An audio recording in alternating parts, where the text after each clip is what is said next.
Жители Коми призывают усилить контроль за своими детьми. В социальных сетях и мессенджерах провокаторы склоняют россиян к терроризму и другим серьезным преступлениям. В группе риска подростки и молодежь. Управление по организации борьбы с противоправным использованием информационно-коммуникационных технологий МВД России подготовило рекомендации, как защититься и избежать воздействия провокаторов. Большинство вербовщиков – тонкие психологи, обученные техникам и методам воздействия на психику людей. Для вербовщиков не существует грязных методов. Сгодится все, что может способствовать их делу.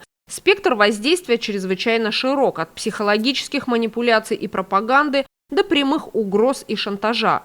Главным инструментом вербовки в террористические организации в современное время стали социальные сети и мессенджеры, основными потребителями контента которых является молодежь. Для подростков и молодых людей свойственно вести свои страницы открыто. Они чаще публикуют персональную информацию, демонстрируют те или иные свои взгляды, ярко реагируют на тот или иной политический или околополитический контент, при этом не всегда могут отличить фейковые новости от реальных. Соцсети позволяют провокаторам свободно собирать интересующие их данные и еще на этапе планирования вербовки анализировать личные страницы потенциальных жертв, выбирая тех людей, которые демонстрируют активность, определенные политические, религиозные или иные взгляды и в то же время не имеют четких личностных позиций.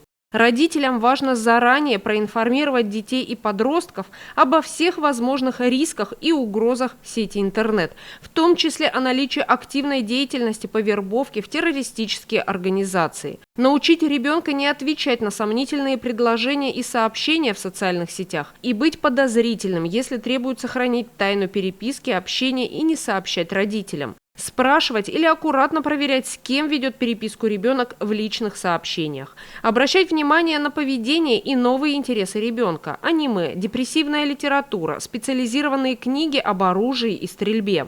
Обращать внимание, если ребенок в реальной жизни выполняет задания, полученные в интернете, так называемые челленджи. Они могут содержать опасные для здоровья действия. Создавать семейные традиции, возможности для получения позитивных эмоций вне интернета, путешествия, выставки, музеи, походы, праздники, творчество, хобби, комфортные условия проживания и позитивные взаимоотношения с ребенком.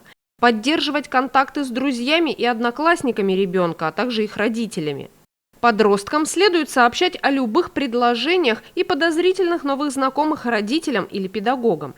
Прежде чем репостить какую-то информацию в социальной сети, проверьте на сайте Министерства юстиции Российской Федерации, вдруг она внесена в список запрещенных.